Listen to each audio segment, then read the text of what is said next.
दावोसमध्ये महाराष्ट्रासाठी मोठी गुंतवणूक। आज दिवसभरात महाराष्ट्रासाठी 5 सामंजस्य करार। महाराष्ट्रामध्ये 51,500 कोटी रुपयांचा करार। सैफ अली खानला लीलावती रुग्णालयामधून डिस्चार्ज। सैफ चालत सुखरूप घरी पोहोचला। हात उंचावून केलं चाहत्यांना अभिवादन। 16 जानेवारीला राहत्या घरी चाकू हल्ल्यामध्ये झाला होता जखमी। भरत गोगावले समर्थकांचं एकनाथ शिंदेंच्या मुक्तागिरी बंगल्याबाहेर शक्ती प्रदर्शन। समर्थकांच्या हुल्लडबाजीमुळे मुक्तागिरी बंगल्याबाहेर वाहतूक कोंडी। शिंदेंच्या शिवसेनेचे आमदार निलेश राणेंचा भाजपला धक्का। भाजपचे 18 सरपंच, 55 बूथ अध्यक्षांसह अनेक केंद्र प्रमुख शिंदेंच्या शिवसेनेत।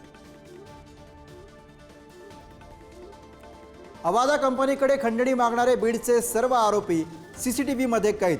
वाल्मिक कराड, विष्णू चाटे, सुदर्शन घुले आणि इतर आरोपींचं 29 नोव्हेंबरचं फुटेज समोर।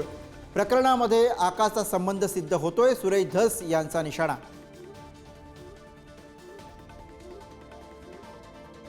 निलंबित पोलीस अधिकारी राजेश पाटील सुद्धा सीसीटीव्हीमध्ये दिसला। सह आरोपी करण्याची आमदार सुरेश धस यांची मागणी, तर राजेश पाटील मुख्य सूत्रधार आव्हाडांचा आरोप।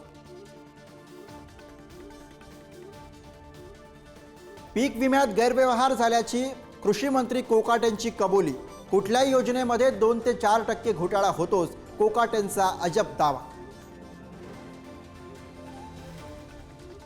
आगामी अर्थसंकल्पाबाबत अर्थमंत्री अजित पवारांचं मोठं विधान। अर्थसंकल्पामध्ये कठोर निर्णय घेणार। मागच्या वेळी निवडणुकांमुळे हात ढिला सोडला होता, अजितदादांचं सूचक वक्तव्य।